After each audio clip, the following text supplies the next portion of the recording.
sou curadora do Banco de Milho,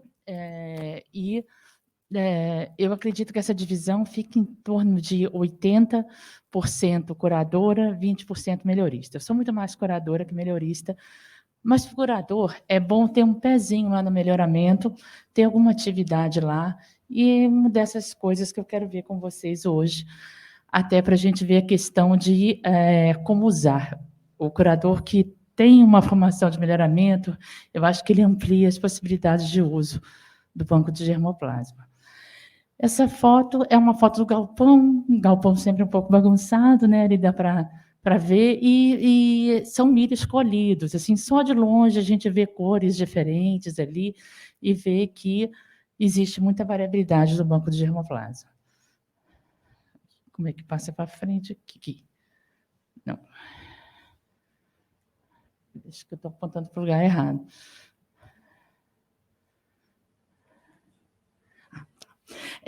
Quando a gente fala de recursos genéticos, nós, melhoristas, eu acho que a maioria aqui deve ser melhorista, a gente pensa em recursos genéticos de plantas cultivadas.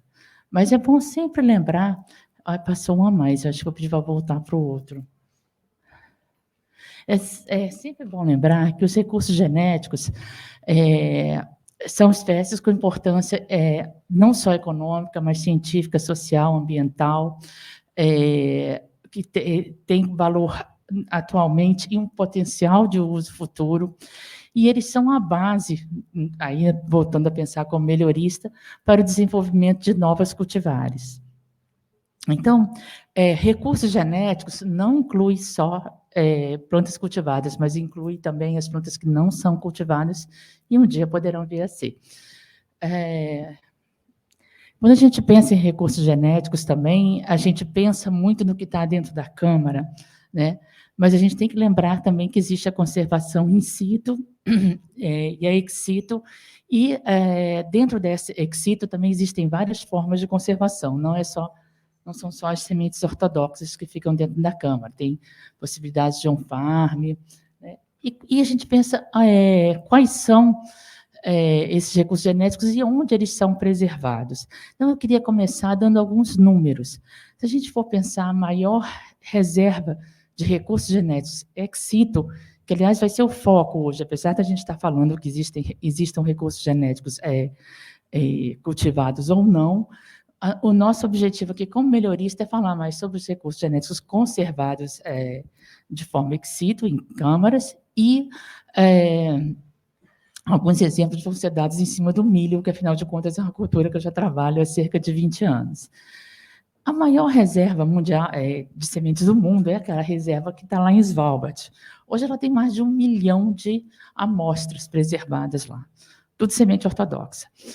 Ela está ocupada só um quarto dela. Então, ela tem um potencial de armazenar 4 milhões de amostras ali dentro, né? E aqui no Brasil, qual seria a maior coleção? Seria que está no Senargem, na Embrapa Recursos Genéticos de Biotecnologia, antigo Senargem. Os números dessa coleção, que eu peguei semana passada, a gente tem um pouquinho menos de 2.000 espécies diferentes armazenadas lá, chegando a 166 mil acessos, né? Sendo que materiais em sementes são mais ou menos um pouco mais de 1.000 espécies e quase 120 mil acessos, porque tem muitos materiais que estão nessa coleção que não estão dentro das câmaras, estão em vivo, em campo, e reservados de alguma maneira.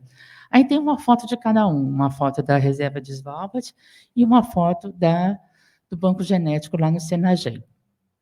Mas não é só isso. Aí eu vou pedir o próximo slide. Deixa eu ver se eu consigo passar. Aí, tá aí. Nós falamos só da Embrapa, mas os recursos genéticos não são mantidos só na Embrapa. A gente tem, no Brasil, 37 instituições que preservam recursos genéticos. Aquela foto ali ao lado é uma foto de um levantamento que foi feito, abrangendo o período de 2012 a 2019, da situação dessas coleções que são mantidas no Brasil. Então, a gente tem 37 instituições no Brasil, 268 bancos de germoplasmas, 2.330 espécies, 3.700 acessos mantidos. né? Isso aí, se for ver, quase 1/3 do que é mantido lá na Reserva Mundial de Sementes. Então, o Brasil tem uma coleção imensa, preservada ex situ, e ela precisa ser valorizada e mantida, né? E a gente fala de ortodoxa, mas não são só sementes guardadas dentro de câmaras frias. A gente tem a primeira foto ali, é uma foto das câmaras. A segunda foto é uma foto de uma coleção de mandioca, que é mantida em campo, uma planta de propagação vegetativa. Eu vou pedir para voltar mais um. A outra foto é uma foto de uma preservação in vitro. A primeira foto de baixo é uma preservação no frio, criopreservação. E a gente nunca pode esquecer que a gente tem preservação de recursos genéticos junto com os agricultores que cultivam. A gente tem preservação de recursos genéticos em quintais, que não são agricultores comerciais, mas eles têm espécies, principalmente de fruteira, guardadas em pequenas propriedades, ou mesmo em casas, né? E tem os recursos genéticos preservados nos nossos biomas, representado aí pelas fotos dos IPs ali, a última foto. Bom, e aí eu já dei um panorama do que é a nossa conservação de recursos genéticos, mas o que se faz com eles? Eu gosto de agrupar em três pontos. O primeiro ponto, que seria um grupo de atividades, seria as atividades de conservação, manutenção da coleção, né? Então, a gente tem uma das atividades que um curador faz é monitorar a qualidade da sua coleção, levar a campo quando precisa, ter dados sobre a origem desses materiais, promover intercâmbios. Cada uma foto dessas é sobre um assunto que eu estou falando. A última foto é uma foto de intercâmbio, na verdade, dentro da Embrapa, entre a Embrapa e o Senagem, mas não deixa de ser um intercâmbio. E antes de pensar em usar a coleção, o primeiro e mais importante de tudo é conservar ela bem, porque o uso é atual e futuro, e potencial. Então, ela sendo conservada bem é sempre uma necessidade primordial para que um dia, presente ou futuro, essa coleção seja usada. Então, isso aí eu considero como o primeiro grupo de atividades. Eu botei primeiro porque, na minha opinião, é um que não pode parar nunca. Agora, vamos para o próximo. Então, o segundo grupo de atividades. O segundo grupo de atividades, eu chamo de atividades de conhecimento, da agregação de valor, conhecimento da coleção. E ela existe de várias maneiras. A primeira maneira seria a caracterização. Muitas culturas, o milho entre elas, principalmente as culturas de maior importância econômica, já existe para elas os descritores da cultura delas, né? Naquele caso ali, aquela primeira foto ali dos escritores da cultura do milho. São leituras simples. Toda vez que o curador coloca o material no campo para multiplicar, para regenerar, ele aproveita e já faz uma caracterização. É uma avaliação sem repetição. Então, é uma avaliação que, digamos assim, não tem um valor estatístico tão preciso. Mas, muitas vezes, são características morfológicas, como naquela foto ali das espigas, que a gente tem formato de espigas. Então, são características muito básicas e que já dá para ter uma ideia do que se tem na coleção. E até mesmo com essas características morfológicas, a gente consegue fazer estudos de diversidade entre esses materiais e tudo, e traçar dendogramas, que eu não sei se está dando para ver bem ali um dendograma na última foto. Outra forma de agregar, também que não envolve experimentos em campo, agregar valor, é a genotipagem. A genotipagem dos materiais, você tem uma ideia da diversidade entre eles, e eu agrupo isso como uma das atividades de conhecer a coleção. Aí eu vou pedir o próximo. Dentro desse segundo grupo de agregação de valor, a gente tem, além do uso de descritores, avaliações agronômicas. Aí, nesse caso, a gente precisa, botei uma imagem ali do Pensador de Rodin, para mostrar que a gente precisa um maior planejamento e uma avaliação de como você vai fazer. É preciso pensar e planejar. O descritor, não. O descritor morfológico, você tem praticamente que seguir a cartilha do que é a descrição estabelecida pelo IPGRI, né? Seguir um manual de descrição. Na avaliação agronômica, não. Aí a gente já tem que pensar, eu vou avaliar esse material. As primeiras fotos ali são de uma avaliação de relação à tolerância seca. Eu vou avaliar com e sem seca, lógico, né? Mas eu vou avaliar onde? Porque se chover, já não tem mais seca, né? Aonde que eu vou avaliar isso? Quais os materiais que eu vou ter que escolher ali? Por exemplo, avaliação de milho em relação à tolerância seca, é preciso corte da irrigação no pré-florescimento. Se eu tenho materiais ali que florescem com 50 dias e com 90 dias, como é que eu vou fazer o corte uma semana antes de imaginar que ele vai emitir o pendão? Então, como é que eu descubro isso? Olhando os dados de caracterização. Então, é preciso fazer todo um planejamento para ter uma avaliação de valor, né? Avaliar caracteres associados, por exemplo, provitamina A, muitas vezes está ligada à cor do milho, então a colega fez uma avaliação de materiais coloridos do banco de germoplasma para saber se eles tinham mais ou menos provitamina A, para usar isso em outros estudos. Avaliação de enfesamento, tem cigarrinha para transmitir o enfesamento? Não tem cigarrinha, então tudo isso tem que se planta o milho-pipoca antes, porque o milho-pipoca geralmente é muito suscetível ao enfesamento, né, o ataque de cigarrinho. Então, planta antes para garantir que a doença esteve presente na área. Então, existe toda uma rede de fatores que vão influenciar. Quantos materiais, quanta repetição, qual o tamanho da parcela, o material é uma variedade ou não é, tem muita diversidade dentro. Então, tudo isso tem que ser considerado na avaliação agronômica, né? Aquele última foto lá, uma avaliação de resistência a insetos no milho doce também, né? Ele teve presente classificar qual foi o inseto. A gente vai pedir a próxima.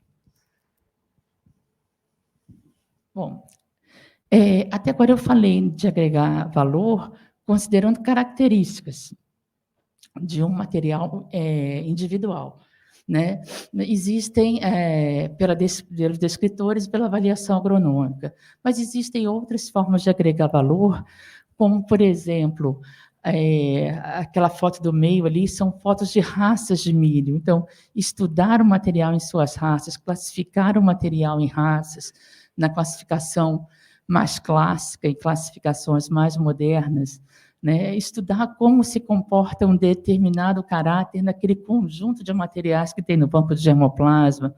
Aquele gráfico ali se refere ao peso de 1000 sementes, como isso está distribuído, se existe alguma falha dentro da coleção por algum tipo de tamanho de grão ou outra característica, né?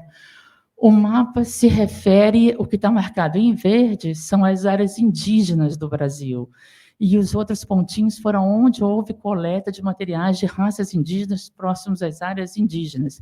Isso aí é essa associação entre aonde estão determinadas informações geográficas e o que se tem em relação a ele na coleção, fazer essa análise é uma forma de agregar valor e com potencial de uso, né, que daqui a pouco a gente vai ver a parte do uso. Aí eu vou pedir o próximo. E aí se desconfigurou um pouquinho, mas não tem problema, não. Bom, vamos passar para o terceiro grupo de atividades. Nós, como melhoristas, a gente pensa em uso do banco de germoplasma, qual é a primeira palavra que vem à nossa cabeça? Vamos fazer pré-melhoramento, né? É necessário, né? Mas eu vou até começar a falar um pouco do pré-melhoramento e depois falar de outras formas de uso que não passam pelo pré-melhoramento. Bom, quando a gente pensa em banco de germoplasma, deixa eu ver se eu pego o pointer aqui.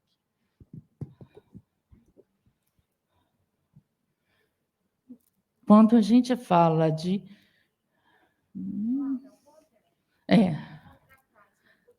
Aqui, tá.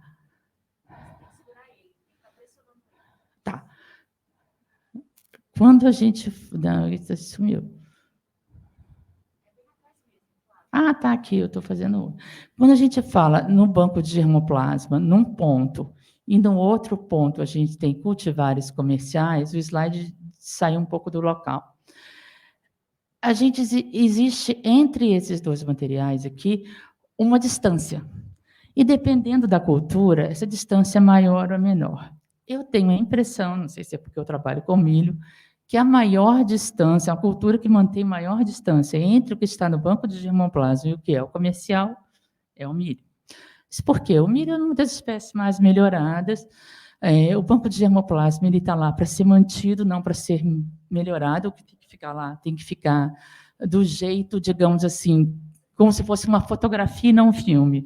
Então, ele tem que ser uma fotografia do que é aquele material, um estático ali. O curador não pode fazer seleção dentro dos acessos dele. Se fizer seleção, não é manutenção, aí é melhoramento. Então, existe essa distância. E materiais vindo do banco de germoplasma, eles podem estar em fases distintas dessa distância. Isso dependendo do grau de melhoramento e principalmente dependendo da cultura.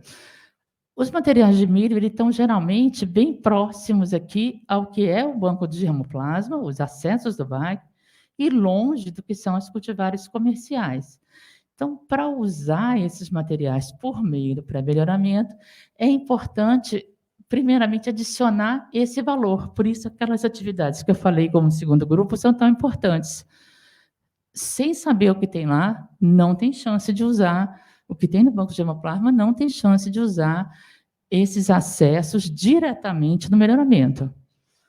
Né? E existem outras fases, às vezes alguns materiais ou outras culturas podem entrar em outras fases. Por exemplo, eles podem entrar numa fase de seleção para ver em que ponto do melhoramento que eles vão entrar. Né? E já se sabe o valor e eles entram aqui. Eles podem entrar em ensaios preliminares do melhoramento. Ou materiais mais avançados, eles podem entrar já numa fase de avaliação em rede ou de ensaios de VCU. Falar de milho diretamente para entrar em ensaio de VCU, saindo do que tem no BAG, ele não vai competir com os outros materiais no ensaio. Né?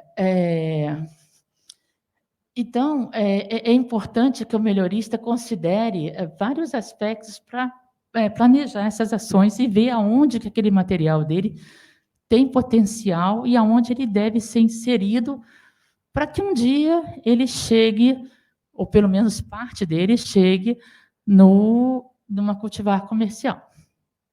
Agora eu vou pedir o próximo slide. E como eu falei, uso de recursos genéticos não se faz exclusivamente por meio de pré-melhoramento. Existem algumas outras formas. Na minha opinião, a primeira forma e a mais importante delas se chama intercâmbio, que cortou um pouquinho. Se a gente for... Acho que cortou, não voltou. Se a gente for pensar, o intercâmbio já fez pelo desenvolvimento da cultura do milho, é muita coisa. Esse painel aqui que está lá no CIMMYT, né, no México, mostra o trigo aqui do lado da América e o milho da Ásia. Então, esse intercâmbio de culturas fez com que a gente tenha o trigo hoje aqui. Então, e o milho esteja no mundo todo. Então, é importante que haja isso para a própria segurança alimentar a nível mundial. Existe um tratado internacional de intercâmbio de germoplasma. O Banco de Germoplasma de Milho está aberto a intercâmbios, existe, logicamente, uma certa burocracia envolvida, ATM e tudo, mas ele está, todos os 4.000 acessos estão disponíveis, caso haja semente deles, né, logicamente, tem alguns que estão precisando ser multiplicados, e seguido. Isso aí, essa participação no intercâmbio tem um lado bom e um lado ruim. Alguns anos atrás, um grupo de pesquisadores na Noruega fez um teste, assim, tipo cliente fantasma. Eles escreveram para todos os países, mais de 100, mais ou menos, que são signatários do Acordo Internacional de Intercâmbio de Germoplasma. E disseram que era um grupo de pesquisa e que precisavam de amostras, escolheram amostras aleatoriamente ali e solicitaram essas amostras. E deram um tempo assim, para esperar respostas positivas e tudo. A parte boa é que o Brasil foi bem classificado, as amostras foram enviadas, mas o Brasil foi o único país da América Latina que entregou as amostras. Eu acho que cerca de 30% dos países do mundo responderam e enviaram as amostras. Então, esses países são os signatários. Então, às vezes, até os programas mesmo não têm, às vezes, uma pessoa ali para fazer o atendimento. Então, isso aí é triste porque mostra um certo descaso, um certo descumprimento com o acordo, o que não foi o nosso caso. Felizmente, a gente ficou bem nessa avaliação, mas até que ponto isso está sendo cumprido a nível mundial? É uma questão para reflexão. Aí eu vou pedir o próximo. Bom, uma segunda forma de usar o banco de germoplasma seria atender pessoas que querem materiais que estão no banco de germoplasma justamente porque eles não são melhorados, que são com as características originais dele. O exemplo mais típico que eu posso dar para vocês, eu acredito que existam muitos outros exemplos, são os indígenas. Os indígenas brasileiros, eles já conheciam milho. Eu voltei a repetir ali a foto do mapa, que tem as terras indígenas do Brasil, e em vermelho, em azul, os pontos de coleta, né? E esses milhos são solicitados no banco, são multiplicados e enviados para indígenas. Infelizmente, é um material que é muito pouco produtivo, mas o interesse deles em cultivar o milho não é tanto de produzir o milho grão né, para alimentação. Uma vez um índio me disse que milho não é alimento para eles, não é alimento de animal, é alimento do homem. Então, eles usam isso com fins específicos. Muitas vezes são sementes coloridas, naquilo ali são caixinhas, né, com milho de cores diferentes, são milho chavante. Aquela foto ali embaixo é numa aldeia chavante, no dia de uma entrega. Aí eu vou pedir mais uma.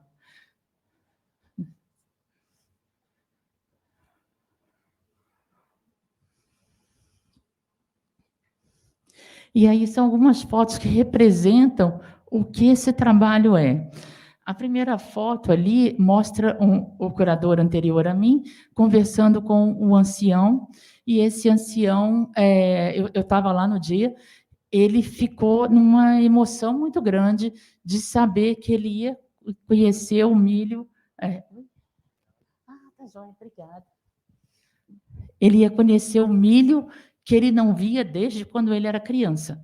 E aí ele se iluminou todo quando viu aquele material de milho ali e falou assim: eu vou experimentar o milho que eu sei que é milho da minha infância, né?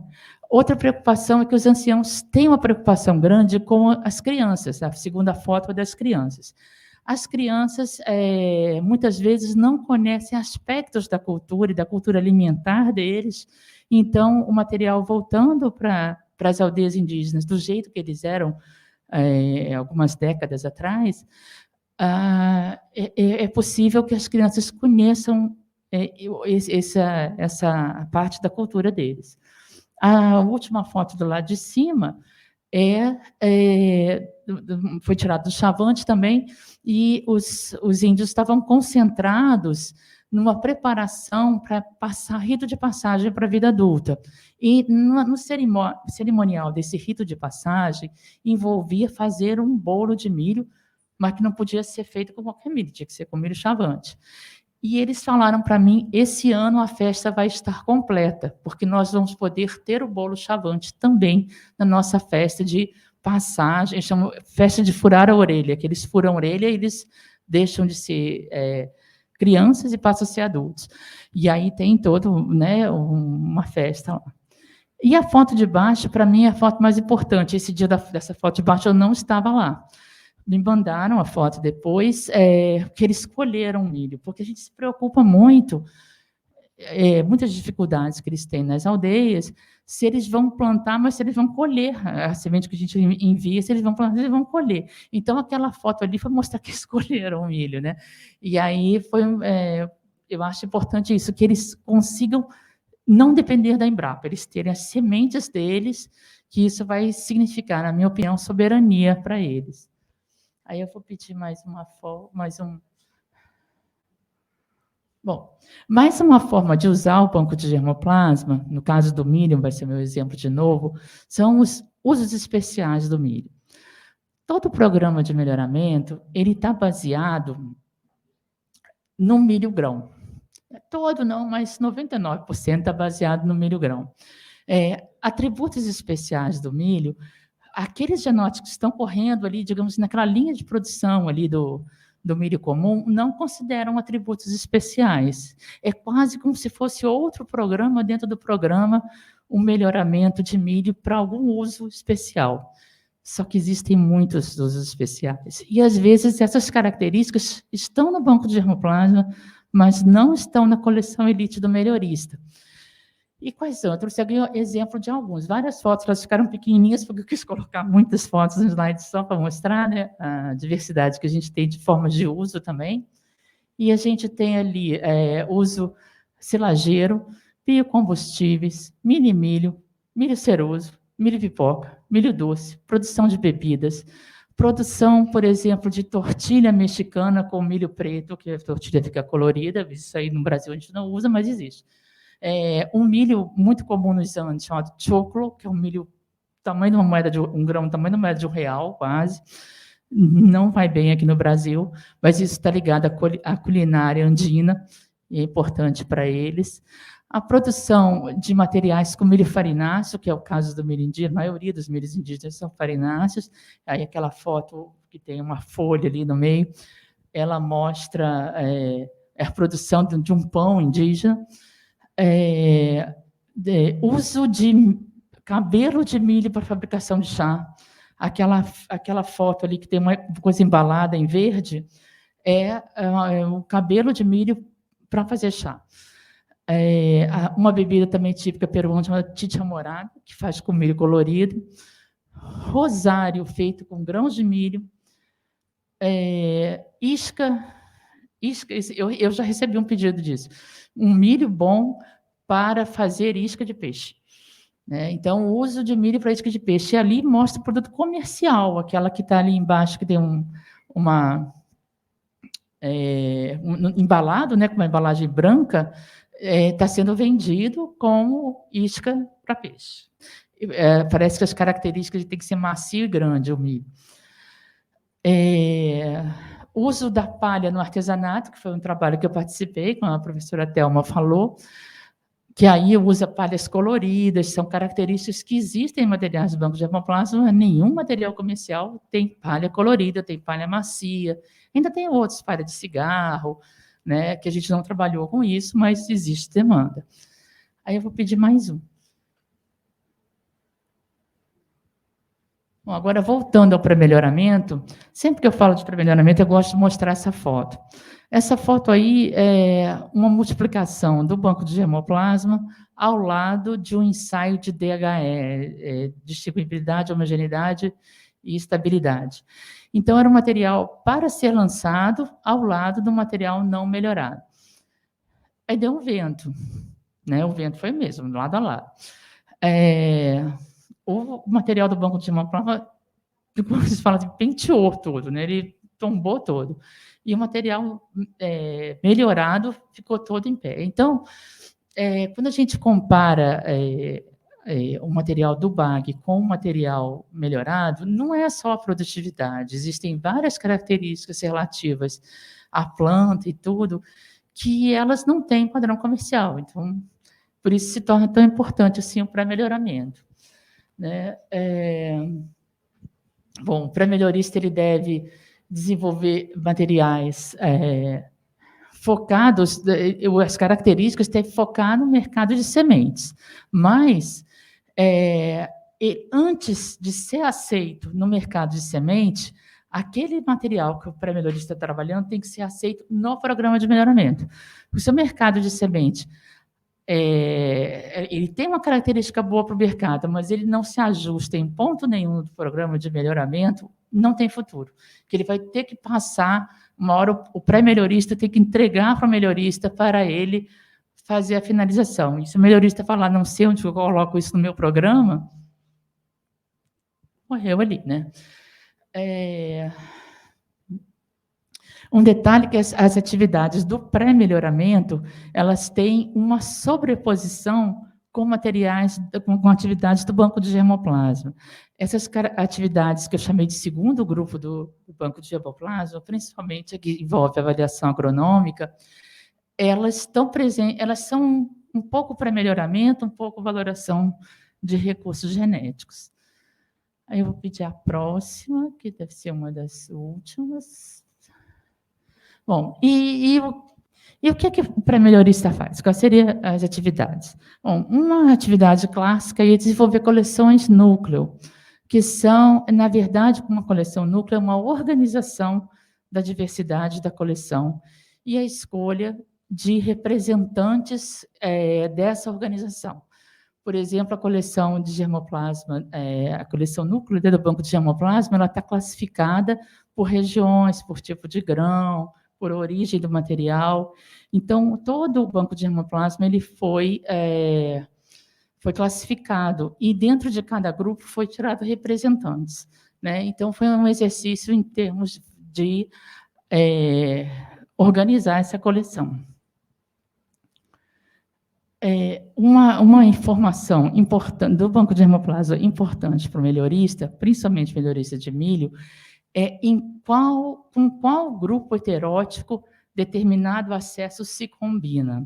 Então, conhecer quais são as interações em termos de heterose de materiais do BAG com materiais elite do melhoramento é uma atividade importante e considerada pré-melhoramento. Melhoramento também desenvolve genótipos. Uma vez que ele está desenvolvendo genótipo, aquilo não é mais um acesso ao banco de germoplasma, é um material de trabalho do melhorista. E que tipo de genótipos poderiam ser esses? Por exemplo, compostos com finalidade específica. Um grupo liderado por um professor da Exalc, no início dos anos 2000, avaliou cerca de 1.000 acessos ao banco de germoplasma em relação à tolerância a 5 doenças, e pegou os melhores e formou compostos. Só que esses melhores, esses compostos são muito amplos. Então, são fontes de resistência de origens muito diversas. Um material do México, outro do Rio Grande do Sul, o outro do Nordeste. Então, provavelmente, essas fontes de resistências, elas se criaram, não são as mesmas fontes. E aí a formação desse composto e a possibilidade desses materiais se recombinarem, podendo piramidizar fontes de resistência, pode criar bons materiais para serem trabalhados pelo pré-melhoramento, mas ainda serem trabalhados mais avançado pelo pré-melhoramento para desenvolver novos materiais. No caso de melhoramento de milho, o desenvolvimento de populações recíprocas, ou seja, populações que se combinem entre si e sejam relacionadas a grupos heteróticos distintos, né? E para isso tudo é importante que o pré-melhorista conheça muito bem o programa que vai usar potencialmente os materiais que estão sendo desenvolvidos. Aqui aquelas fotos ali, aquela foto ali é de uma classificação da coleção núcleo de milho, que são 82% dos acessos dela foram coletados no Brasil. A outra foto já é do material que veio do banco de germoplasma, já tem um certo nível de endogamia, e ali é uma foto de condução de cruzamentos no momento de despendoar os milhos. Eu vou pedir a próxima. Bom, eu queria deixar uma informação e uma reflexão. Se a gente considerar o uso do banco de germoplasma, primeira coisa que qualquer um de nós pensa é ampliar a diversidade das plantas cultivadas, porque o uso do banco de germplasma amplia a biodiversidade, reduz a uniformidade genética e reduz o risco de vulnerabilidade. Então, trazer novas fontes gênicas para o pool elite do melhorista é uma vantagem, porque faz com que haja maior diversidade entre o material cultivado. Mas eu gosto de pensar também, eu não sei se tem algum curador aqui, pensar com os olhos do curador. O curador vê o material que está dentro do banco de germplasma. O banco de germplasma de milho está na Embrapa desde a fundação dela, desde os anos 70. Então, está há mais de 40 anos ali. Tem materiais que estão dentro da Câmara há mais de 40 anos. São multiplicados, sim, mas eles não são cultivados, são multiplicados, né? Não são cultivados comercialmente. E só que esse material vem da Exalc, né, para Sete Lagoas, onde fica a Embrapa Milissou. Se você considerar, existem acessos ali que foram coletados na década de 30, né? E foram coletados pela equipe da Exalc, e nos anos 70 foram a Embrapa, e lá estão, né? Eu gosto de pensar um pouco sobre o ponto de vista do milho. Quando você faz um pré-melhoramento e amplia o uso daquilo ali, aquele material que foi conservado por agricultores algum dia e hoje ele está confinado, digamos assim, numa câmara fria, trazer isso para um potencial de uso é você dar uma chance daquele recurso genético, daquela vida que está ali, né, daquele DNA que está ali, evoluir. O material que está desde a década de 30 dentro de uma câmara, ele está isento de evolução durante quantos anos? 80 anos, quase. Né? E promover o uso do banco de germplasma você promover uma chance daquele material voltar a estar sendo cultivado e evoluindo, sofrendo mutação, seleção e migração de outros materiais, aí, migrando para outros. Né? Então, é uma chance de você dar, digamos assim, aquele milho ali de novo. Bom, agora eu acho que é a última mesmo, né? Eu agradeço, meu contato é esse, e para terminar, uma foto de um dos acessos. Vamos chamar plástico que tem espigas lindas, muito bem formadas, de cores variadíssimas. O nome desse material é composto arco-íris, é um material considerado não é melhorado comercial, mas ele tem algum grau de melhoramento já. Obrigada.